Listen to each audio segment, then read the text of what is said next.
Good evening, everyone. Thank you so much for joining us. We're here to provide an introduction to the Cape Charles Historic District Design Guidelines Update Project. We'd like to start by introducing our team. So we'll start with Paige. Good evening, everybody. Thanks for joining us. My name is Paige Pollard. I'm a principal with Commonwealth Preservation Group. We are excited to be working with the community and the town on this project. We've done a lot of work in Cape Charles over the years, architectural survey as well as tax credit applications. And we are pleased to be selected to develop these design guidelines update with you all. My name is Katie Paulson. I'll be the project manager for this project, and I'll also be working on content development of the new guidelines. Good evening, I'm Gerald Phillips. I'm a planning associate here with CPG, and I'll be assisting with the planning and ordinance analysis for the historic district and content development design. Good evening, all. My name is Jess Archer, and I am an architectural historian doing graphics and content development on this project. Very happy to be working on it. Before we get started, we wanted to provide an overview of tonight's agenda. We'll begin by talking about the project scope. We'll give an outline of our outreach efforts so far, as well as those to come. We'll provide an overview of design guidelines in general, and then talk specifically about this project, including the project schedule and next steps that come after this meeting. And then at the end, we'll take questions and comments from the public. So our scope, we were hired by the town of Cape Charles to update the existing historic district design guidelines. In doing that, we'll provide recommendations for ordinance updates to ensure that they're compatible with the design guidelines and make sure the guidance matches up between the two documents. And we'll establish recommendations for potential boundary revisions. With that said, I'm going to turn it over to Gerald so she can talk about our public outreach process. So we began our process by conducting stakeholder interviews in October and November with internal stakeholders. And by that we mean the Town Cape Charles staff, Town Council, the Historic District Review Board, and we also asked the Main Street program staff and volunteers to participate in that, since Main Street is part of the Historic District. And our goal was to gain insight into how the Historic District review process is working and where additional guidance is needed in the Historic District Design Guidelines. So we took a look at the feedback we received for some common statements, and what we heard was that there is a desire to maintain the architectural character of the Historic District and to have design guidelines that achieve that are clear and are easy to use by the various stakeholders, including property owners, the town staff, and the Historic District Review Board. People would like to see consideration and allowance of alternative materials when it's not feasible to repair the original material on a building, and that there be clear instruction in the design guidelines on how to go about reaching that decision. And lastly, that there's a need for the updated design guidelines to more specifically address all of the new construction activity that's been going on the infill lots within the district. And now we'd like to get your input. We're beginning an online survey tonight that's launching and will run until December the 11th. And the goal of that is to acquire information from the broad community on how they view the historic district in Cape Charles and the regulatory review process for it. After we've received that input through the survey, we will prepare the first draft and deliver that to the town and hold a public meeting in January of next year. Then in spring of next year, we will hold another public meeting to gain your input after we deliver draft 2 to the town. I'll turn things back over to you. Thanks, Gerald.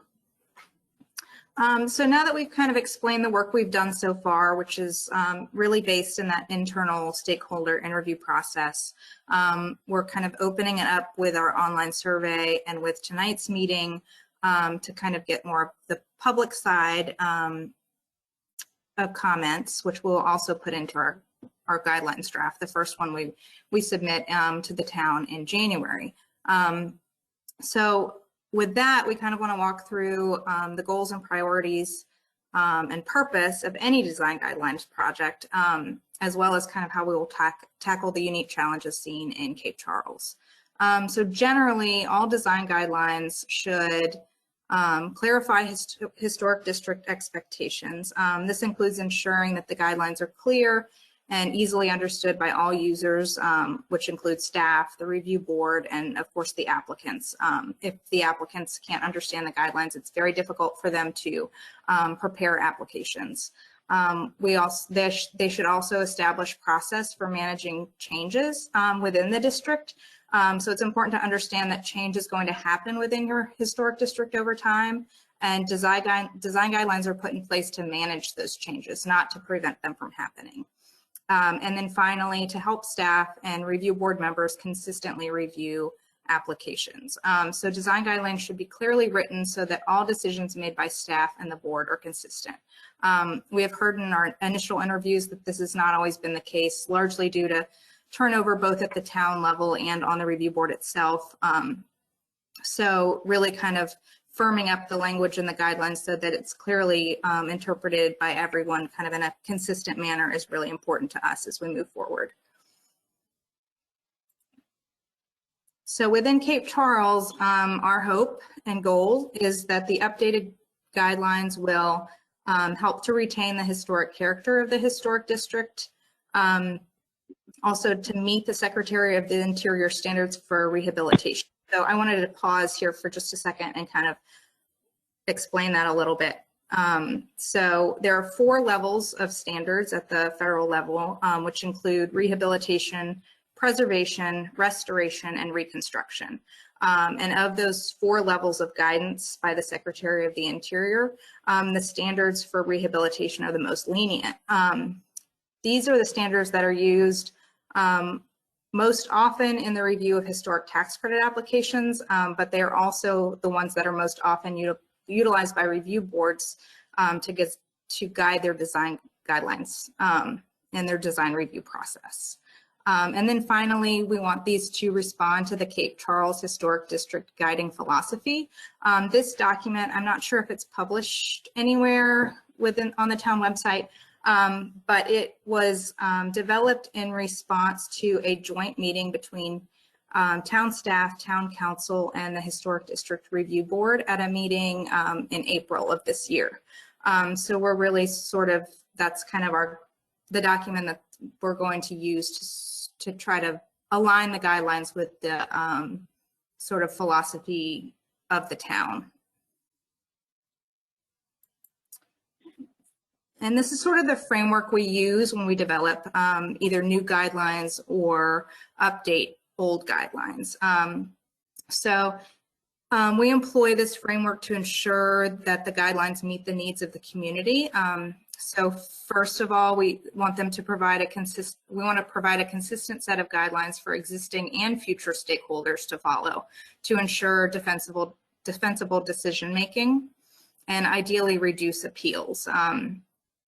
We also want to manage change within the historic district by preserving the irreplaceable historic features while also welcoming new development. We want the guidelines to be universally accessible and comprehensible in order to support all user groups. And finally, we often include an educational component in our design guidelines so that they also act as a reference guide to include information about the historic development of the district, roles of various stakeholders within the district, and as much information as possible on the review process so applicants know what to expect when they go to a review board meeting.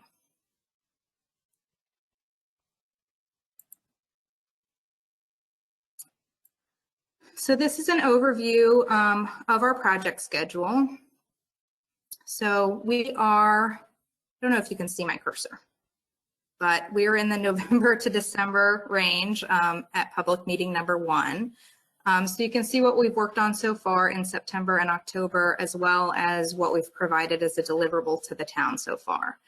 So we've just outlined the new guidelines document, provided a graphic sample, and then provided preliminary ordinance update recommendations. We've not really gotten into the meat of the guidelines development because we don't have feedback from the public yet. So that's what we're doing now, and we'll wait until we, kind of have a good idea of where everybody wants this to go, where there's gaps in existing guidance, and we'll work on delivering that to everyone. So after we receive feedback from the town on our initial deliverables, we'll start on that guidelines draft, but we also plan to have a public meeting in January as well. And our hope is for that to be in person. And any information on that will come out will be posted on the town's website, I'm sorry. So this is sort of an outline of where we're going. And then the idea is for the guidelines to be finalized and adopted by town council in late spring.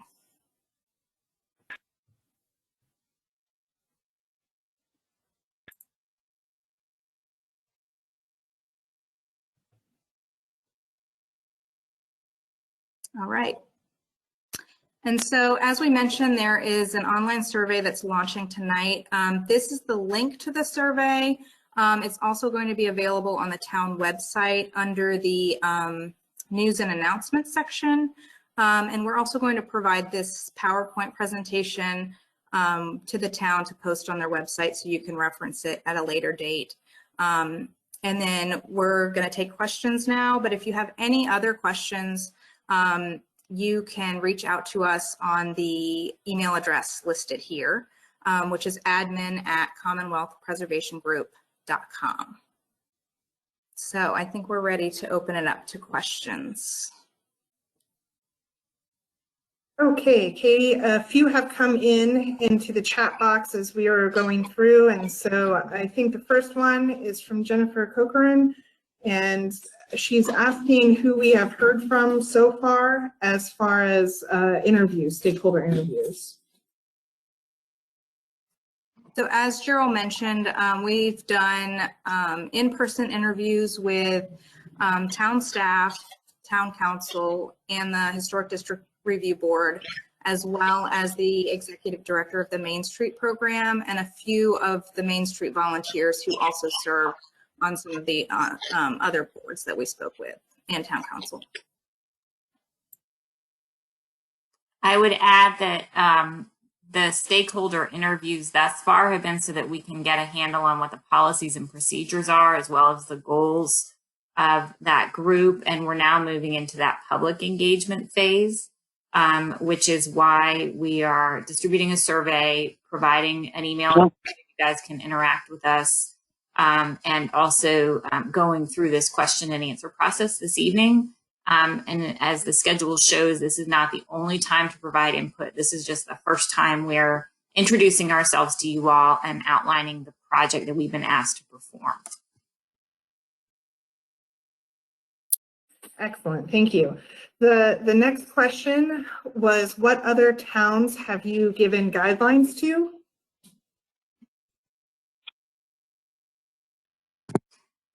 So I'll take that one. First of all, we view our process as very collaborative. We're not giving guidelines to a community. We're trying to determine what the community's sort of common preservation philosophy is and write guidelines that meet that philosophy and also follow kind of professional best practices. But in terms of the communities we've worked in, just today, we picked up from the printer the City of Virginia Beach design guidelines for their historic and cultural districts, and we'll be delivering those tomorrow. So that's our most recent design guidelines project. We are also engaged with the City of Suffolk on a project to develop an update to their design guidelines. We were very far along in that when COVID hit, and so that project has been on the boards for a while, and we're at the final draft stage on that. We've also done some work for the City of Hampton. We've done some work in the town of Herndon. That's just a few examples. Excellent. Thank you, Paige. The next question is, might be a little bit hard to answer right now, but if someone could outline the actual historic district.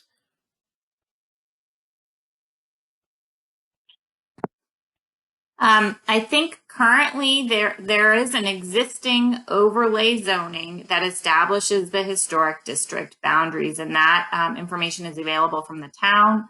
We can see about putting a current map up.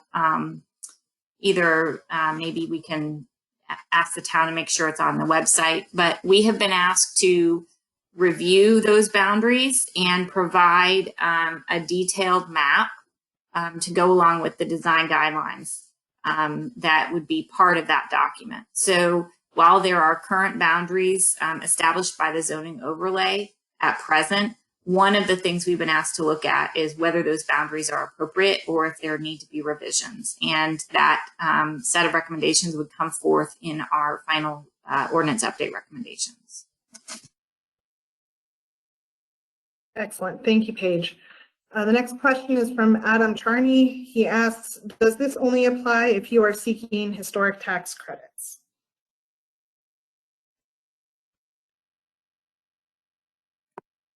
Okay, I'll jump in again. No, as I just mentioned, you all have a zoning overlay that's been, that was established years ago by the town in the Commonwealth of Virginia. The only way to regulate and protect historic resources through a zoning overlay. So you all have established that quite a long time ago, and this would apply to those properties just like it has for years and years.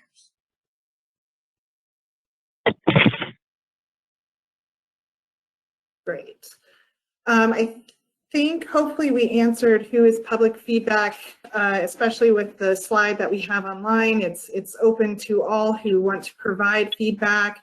In the online survey will be going until December 11th. So I think that was the next question. The question after that is, so is a historic district like an HOA that we are obligated to be in? So again, it's a zoning action that it was adopted by the town council. It's an overlay district. It is like any other zoning action wherein if you have that overlay on your property, you are obligated to follow the rules. There is a process for application. There's a process for appeal. If someone is dissatisfied with the outcome of the review board review. But our aim in writing the design guidelines is to help. We're obviously not going to make every single person, we want to make everyone come to a common understanding and common agreement about what design guidelines will serve the purposes that were envisioned when the zoning overlay district was established. And I'm seeing some questions about residents serving in civic roles, stakeholder in-person meetings, and things like that. We are doing everything we can to engage the community and to ensure that there is good public input. We do have the challenge of COVID and making sure that everyone feels safe and comfortable and that there's equal access. So we believe firmly that public engagement is a critical part of this because you all have to embrace the guidelines and they have to meet the community needs. And also I see a question about pretty big towns in our response to communities we've worked in. We've worked in cities and towns of all sizes, but it's also important to understand that in a lot of big cities like Suffolk, their historic district is a very small historic district. And I would say Suffolk and Herndon are probably the two localities whose historic districts are in scale and character and size most similar to the town of Cape Charles. And quite frankly, they had a lot of the same challenges that we've seen both in our public engagement as well as just in looking at board meetings and reviewing the findings of the board over time. Paige, if I can just add, I saw in one of the questions, does this just pertain to the residential area? The historic district is comprised predominantly of course, residential homes, but also commercial buildings as well, and some of your institutional buildings. So these guidelines will be addressing a variety of types of architectural styles. And I would also say that I see someone has asked a question about how we were hired. The town of Cape Charles issued a request for proposals. We were one of the firms that responded to that request for proposals. It outlined the project goals, the expectations, the requested schedule, the credentials they wanted the consultant to have. We submitted a proposal and were selected. And I believe John Hosey is on the Zoom meeting, so if he has anything else he wants to contribute to that response, then, I'd welcome John to jump in. But we have also been hired by the Commonwealth of Virginia and by various towns around the state.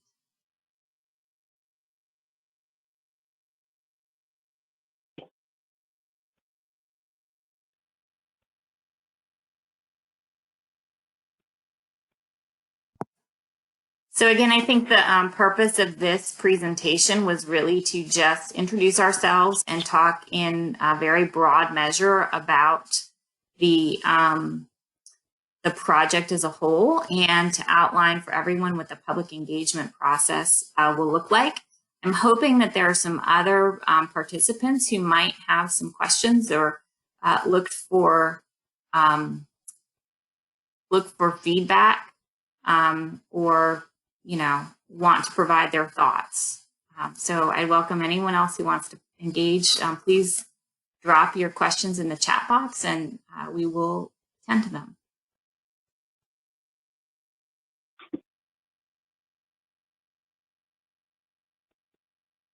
So Chris Triolo asked, will the cost to property owners of maintaining, renovating historic properties be taken into consideration?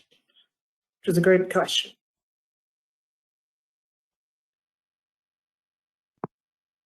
I think that we are going to look at all of the comments that we receive from the public, and we are going to look at other examples of design guidelines from communities that have had similar challenges, both design guidelines we've written and design guidelines that have been written by others, to come up with the best possible product that takes into account all of the challenges.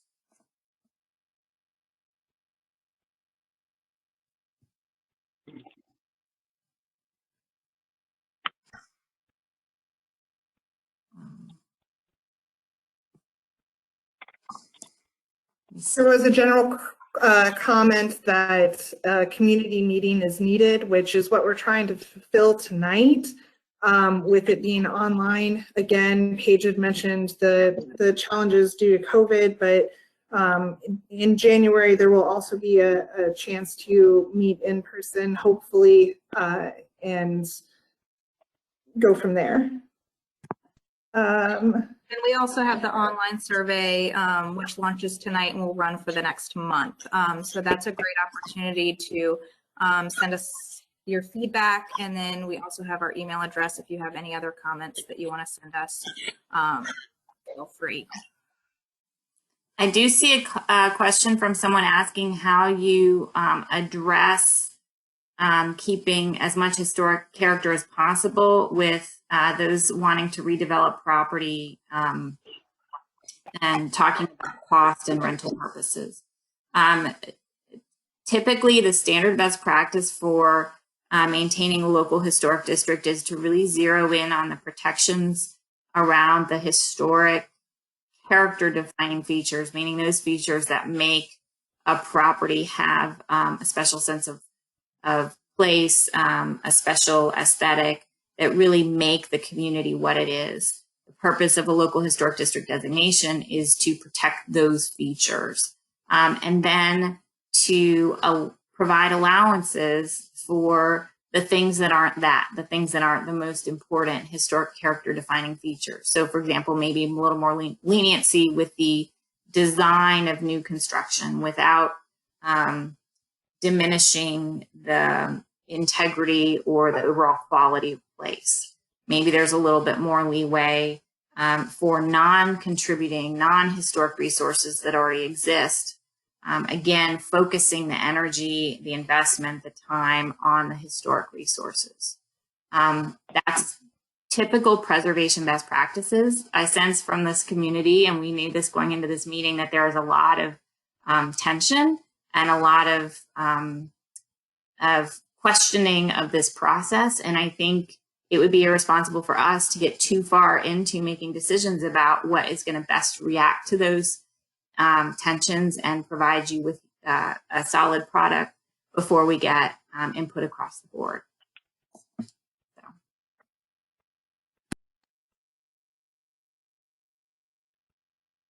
There were a couple of questions, and that might have gone to what you had just spoken to about, Paige, was how do you mix that with those simply wanting to redevelop a property at the lowest cost for rental purposes?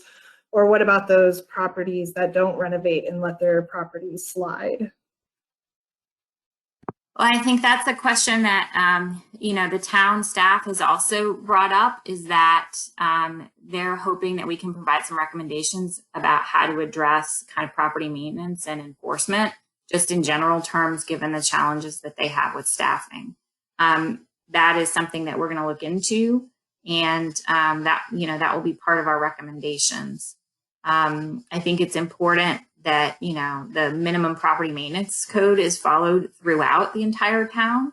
And then anything we can do to ensure that that is consistently enforced, and that the enforcement is meeting the level of expectations across the community consistently, is important for any property owner. Charles.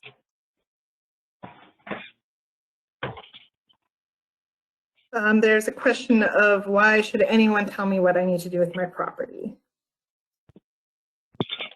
I guess I think that really gets into the question of why is there a local overlay district? We were brought in to help you take an existing overlay district and update your design guidelines to better serve the community's needs. So that's really our scope.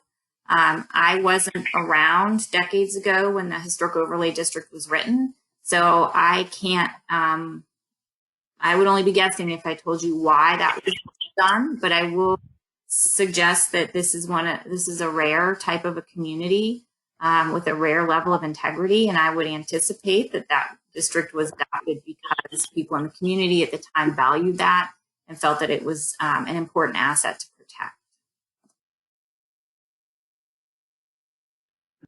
There was a question of who makes the final decision of the rules. So in terms of adoption of the design guidelines, those would go to the town council. There would be a public hearing before their adoption. In terms of administration of the design guidelines, you all have a process where there's a staff report that analyzes the guidelines. It's important to understand when we write the design guidelines, we will actually lay them out in a way so that it's very easy for staff to point to specifically the guidelines that apply, making reports easier to prepare and easier to follow. That is reviewed by the board. The board is appointed by town council, and their task is to evaluate the compatibility of a proposed project with the design guidelines. That's what they're appointed to do. It's a volunteer role. And so that's why the design guidelines are so important, that it gives them a guidebook that accurately reflects the goals of the community. The board makes a decision, and if a property owner is unhappy with that decision, then that goes on appeal to town council. So that's the path that one follows through the review process.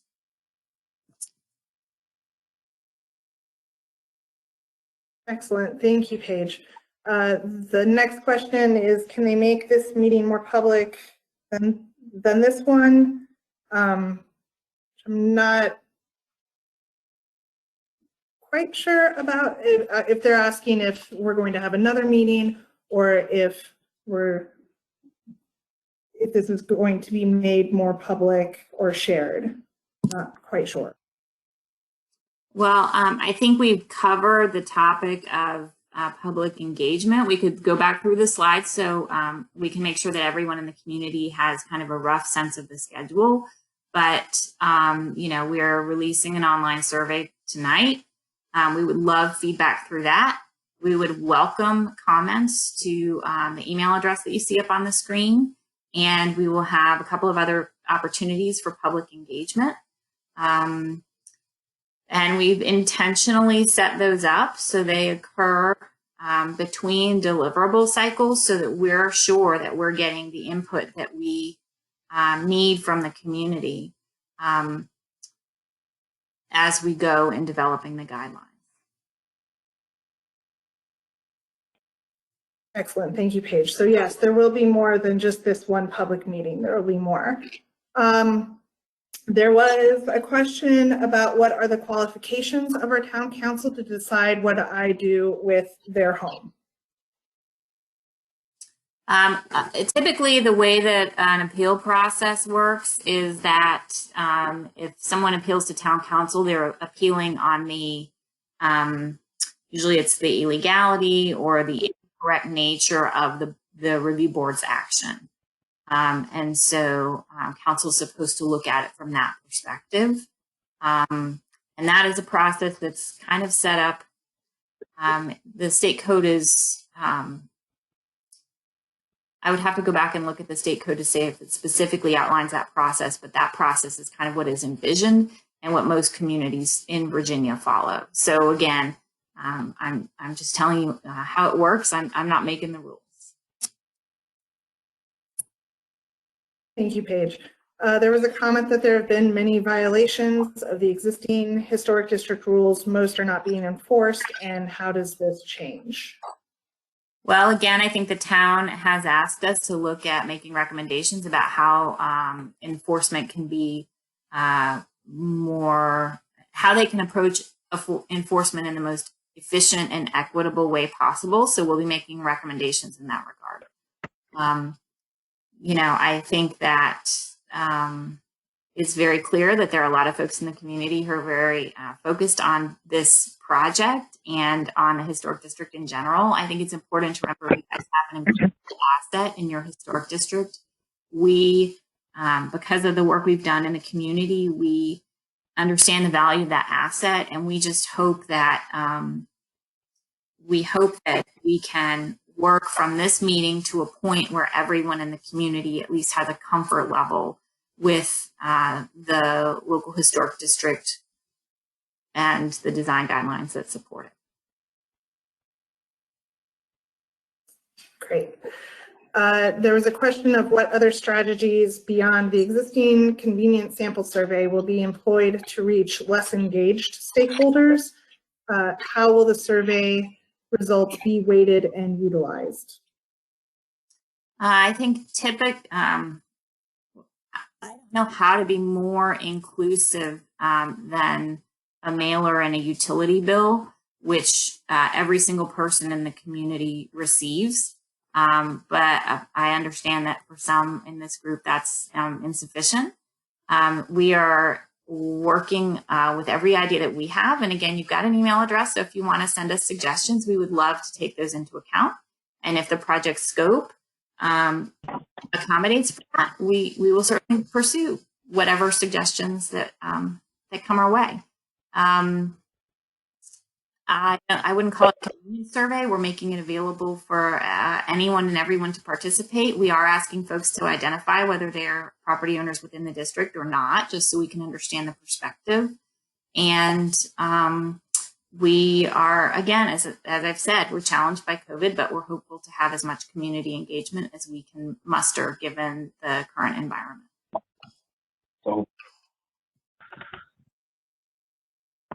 Great. And I see. There was, oh, sorry, go ahead, Paige. I'm sorry.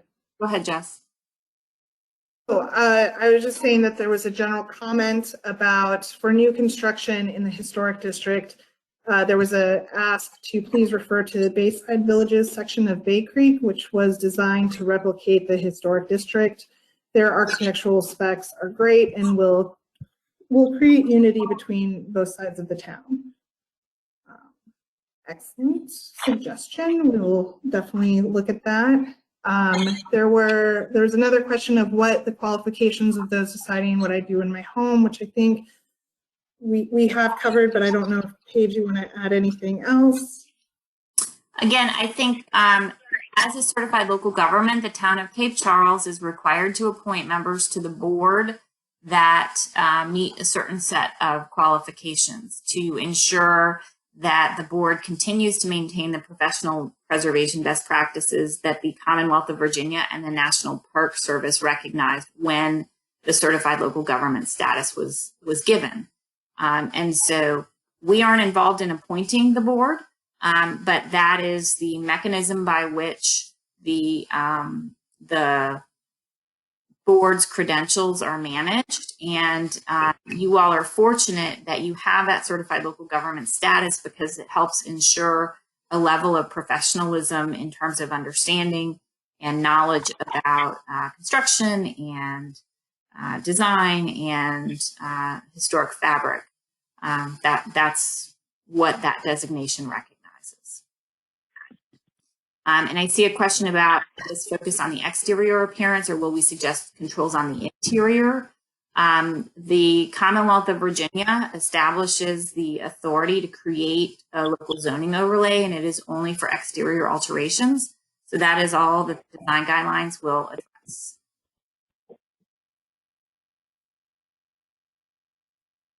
There was a question of who is focused on this project, and I'm thinking that it was from the town who is focused on this. Well, I'm not sure. I couldn't quite understand that question, but we have had, well, I can let Katie and Gerald talk through the stakeholder interviews that they've had because they handle the majority of the workload on that. But we have had people reach out to us already just at our office.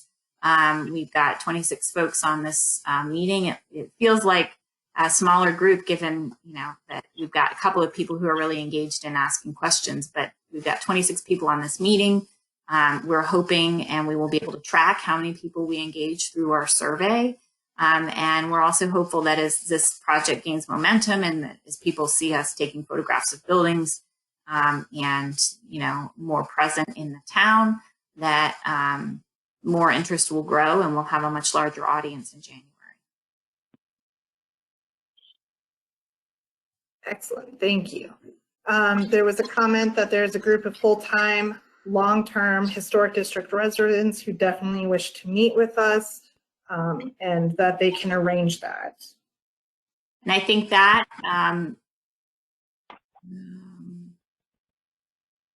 sorry, there are a lot of comments coming through.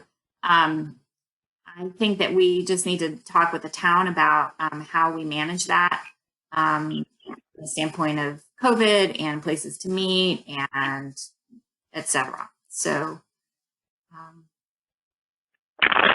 we're open to engagement in whatever way works with the scope of work and with the project the town envisioned.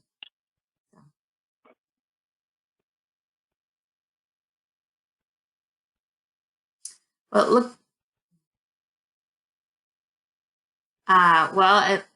It looks like we haven't had any new questions. A few comments here, but I just say if anyone who hasn't provided a question has any questions, feel free to enter it in the chat box real quick, or we'll wrap this up and just look forward to hearing from you guys.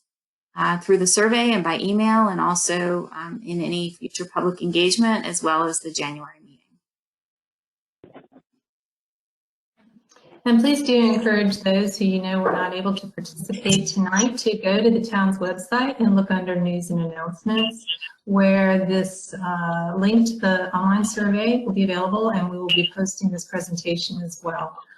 Tonight's meeting was also advertised on the town's website under news and events. Thank you.